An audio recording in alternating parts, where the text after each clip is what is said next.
Dr. Kristin Lyerly joins us on the line with us, and I should introduce you, Doc, to my guest co-host.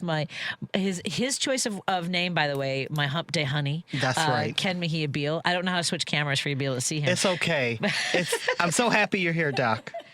Doctor. It's good to meet you again. Hello, good to see you, my friend. I love your baseball hat. What does your baseball hat say? I was going to say, I'm glad you got the memo. My baseball hat says abortion is healthcare. Oh, very Love nice. it. Mine says, for those not watching, mine says Chicago Tool Library, because there is the Chicago Library that you can just borrow tools from. All kinds of power tools, hand tools, you can do lawnmowers, snow blowers. It's amazing. It's the best thing ever. I love it. I rented a power sander. I'm working on, I take things from Buy Nothing and try to not flip them, but just restore them and make them useful so they're not in a landfill. And But also socialism, Patti. But socialism. But socialism, yeah. Well, that's the thing is, like, let's say you want to try out, work towards a trade, maybe as a younger, like at any age, and maybe you've been curious about using a power sander. I used a power sander. I'm saying it was very exciting. Good. I'm like, I got my respirator and everything going, but yeah, I'm like, I could. They had like table saws and routers, and I was very excited. Very nice. Very excited. At any rate, how are you doing, Doc? I'm hanging in there. I got my hip replaced a week ago. Wow. What?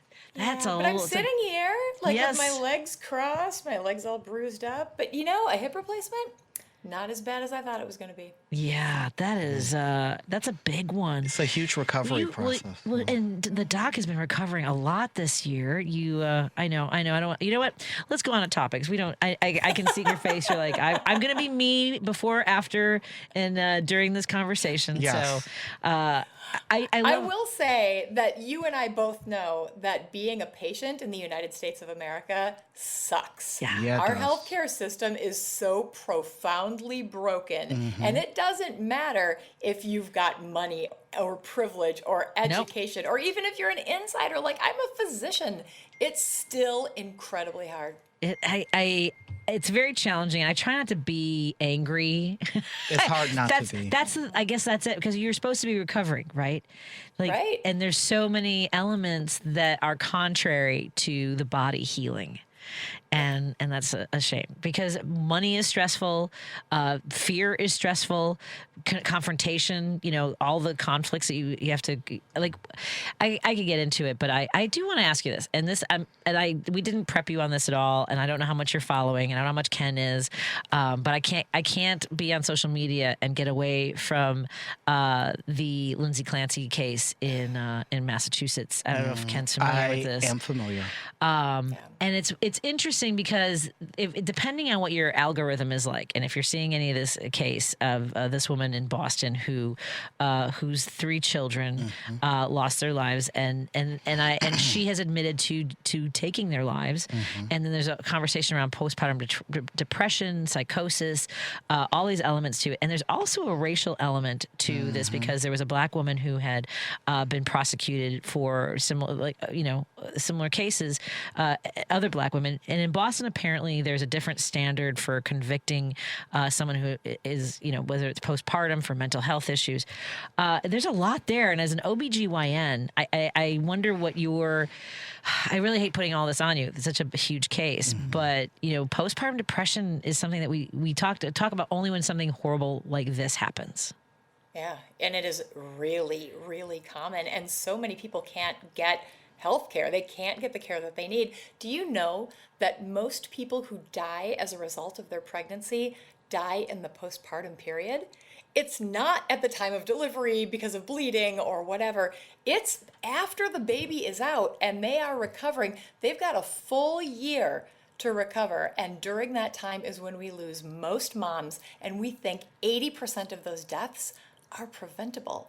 Wow. Because they're due to mental health issues and substance use disorders and cardiac issues, things that are treatable if you can get yourself to the doctor to get the treatment that you need. Yeah. And again, because we don't invest, we don't in this country. And when I say we don't believe in national health care, it's because that's the policy. Yeah. And so that, we definitely believe. Yeah, but yeah. Exactly. I do have a couple of texts in regards to what we were talking about. There's one listener who, and I think that you might appreciate this question. Why isn't good health care coverage considered part of our national security like other countries? Well, I think it is if you're a Democrat. Republicans don't think about it that way. And, truly, it is the one thing that every single one of us will need consistently throughout our lives. So why don't we invest in ourselves, in our families, in our communities? It doesn't make any sense. But we have been so torn apart by fear and division for so long. I mean, Theodore Roosevelt was the first person who tried to get this going 120 years ago. So our system has just continued to develop and be this capitalistic system instead of a true care system. And it bleeds into the rest of the care economy. It bleeds into child care and elder care and all of the other stuff that we are not providing for the citizens of this country. We have another listener that says, again, here, what's real interesting is you had 4 years of Biden and 8 years. Here we go. This is 8 years to fix healthcare. Obamacare was an obvious disaster. I don't think that's true. It was not an obvious disaster. No. This is one of our not fans of the show, but like to text in. Well, they can stick it because everything they're saying is not true. Obamacare, it wasn't the perfect thing, but it was better than nothing. Number one, right? This is like a Fox News talking point. Exactly. Like Obamacare was terrible. No, Obamacare was not perfect. Exactly, Ken. Yeah, it wasn't perfect. It was a compromise. Everything is a compromise. Yes. Nothing is going to be absolutely perfect. But it made sure people had coverage. Yes. It made sure people could go to the doctor and could afford their care. And did it get corrupted after that? Yeah, Republicans set in immediately to take it down and have been trying to take it down ever since then. Yep. It's been 10 years of Donald Trump saying, we're going to get rid of Obamacare, and the plan to replace it is coming in 2 weeks. Oh my God. I know.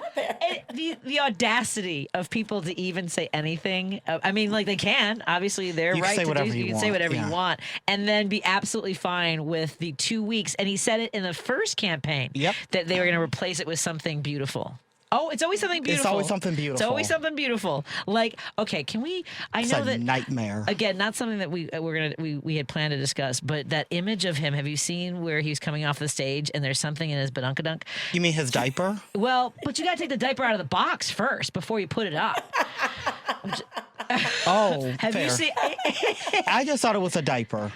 This is bigger than usual. This is like the whole case of diapers is what that looks like. Maybe he needs extra protection. I'm just saying. But no shame to people who need to wear diapers. My adult son who wears diapers. Like Nope. But also these are the folks who are all about Biden and being sleepy and all this stuff, and this guy can't keep his crap together. The problem is not he is keeping it together. It's right. Not just the diaper. It's the diaper with the lifts, with the wig, oh my God. with the orange tan. The wig was wild. It's a lot. It's the make. It's a lot happening. Yeah, it is. Okay, let's get on topic. I was supposed to be on topic. So, I wonder how people can be surprised that we have someone who is who's in charge of our national health, who says that he snorted snorted cocaine off a toilet seat, and that's his excuse for not being afraid of germs. And has now disrupted the vaccine schedule for kids for mandating essentially through executive order that vaccinations don't even actually exist. Mm-hmm. The MMR does not exist in separate forms. Take note, kids. That's why you don't do cocaine, because then you go crazy. All the things. and now we have rising cases in measles in places like Wisconsin. Tell us a little bit what's going on in your neck of the woods. We've got an outbreak, and it is not controlled. It's in the community. It's spreading in southwest Wisconsin. It's 40 people at this point. Almost everyone, I think one of the people who's been affected was vaccinated. There have been 2 hospitalizations, and we don't know what's going to happen next with this. And the scariest thing is school is about to start, and Wisconsin is the 3rd least vaccinated state for kids going into kindergarten. So this is just a tinderbox. We had a couple other outbreaks up in Oconto County, kind of where I am by Green Bay, and now in southwest Wisconsin. We know this is going to blow up. Wisconsin's had bad vaccine policy for years, and we've been warning, the medical society has been warning the legislature, this is going to be scary, it's going to be bad for our kids. Well, here we are at the cusp of it. Oh my, it's just It's heartbreaking. horrible. Yeah. And it's so preventable. It's so preventable. It's so preventable. Yeah, but God forbid. Well, and this whole breaking the MMR down into 3 vaccines, this is all total nonsense. There's no evidence for this. There's no evidence that vaccines cause autism. And actually, Trump even admitted that recently. He by did. saying, yeah, but like, I don't know. We don't know for sure. Yeah. Right. And we have tons of evidence that suggests that vaccines and autism are not related. So why don't we take our attention away from changing the vaccine schedule and really focus on some of these multifactorial causes of autism? There is some real stuff there. MAHA is not totally crazy. There are some good things that MAHA is doing. Clean air, clean water, clean food, all of that stuff really does matter. Let's make that happen. Splitting up the MMR vaccine is a bad idea for all the reasons. We don't have it right now. It's extra vaccines for kids, which means extra doctor visits, which means extra time away from work, which means extra cost. It is just way too much extra for absolutely no reason. And to your point about, clean air, clean water, then RFK Jr. should be out there leading the charge against data centers using up the power supply and destroying our, I'm just saying. But he's not. That should also be under his purview. Right. Yeah. Are data centers playing out in the elections in Illinois the way that they are in Wisconsin? Are they again? I think they are. I think they Mayor are. Johnson was just booed out of an event on the South Side because of a data center, I believe, recently. Yes. Yeah. So, Yeah. yes, it is playing a role. It And is playing a role. Well, and it's challenging because I was talking to somebody today who would like to see sort of this conversation about, I get it, right? I get that I want my phone. I want things to be done fast. I want all that, I want that processing. I want to have access to the tools that help make my life easier. And I want to be able to drink clean water and be able to use my power in my house. And so how are we going to have that conversation about all those things existing? Is it possible we could just take a deep breath and look into the data and the science out there? I was just going. and come Here, I'll up with say- some here you go. compromises? Oh, Can I make a point? I'm going to speak like this while the music is playing. can you just wait, Ken? Ken, take a breath. Okay. Yes, doctor. I can't breathe. That's why I'm here. Okay, you make your point, then we'll talk about. No, my only point is, for the people that want everything now, they have to slow down. Yeah. You can have everything you want, just not at the same time. Let's figure out some stuff first. That's all. Well, because we didn't figure out social media before. No, we didn't. It had such an impact on our lives. And it's run amok. I'm just saying, the muck is muckiness. It's a lot. It's of it. run amok, especially for our young people. Suicide rates are extraordinarily high. Eating disorders are up. Absolutely. Before we go to the break, dare I say that without question, our healthcare would improve if Congress was mandated to be on the exact same healthcare system as the citizens whom they seem to forget that they work for. When does the employee have better healthcare, pensions, retirement privileges than the employer? Make it make sense. Boom. Wait, does Congress have a job? I haven't seen Congress do I don't anything. know. Mitch McConnell, apparently you can be I'll tell you. comatose and weekend at Bernie. And when they get shut down, they get checks. So, Yeah. I mean, Yeah. I mean, Tough yeah. job. yeah. Let's take a break here. We're talking to Dr. Kristin Lyerly, OBGYN and 2024 candidate for Wisconsin's 8th Congressional District, host of the Dr. Kristin Lyerly Show. We've also seen, I believe, with Dan Schaefer, our friend, on the recombobulation area Yes. as well. And do you have your own Substack for your podcast, or where do you direct folks for your show? I do. It's just my name, Dr. Kristin Lyerly, on YouTube, Substack, all the socials. All the places. socials.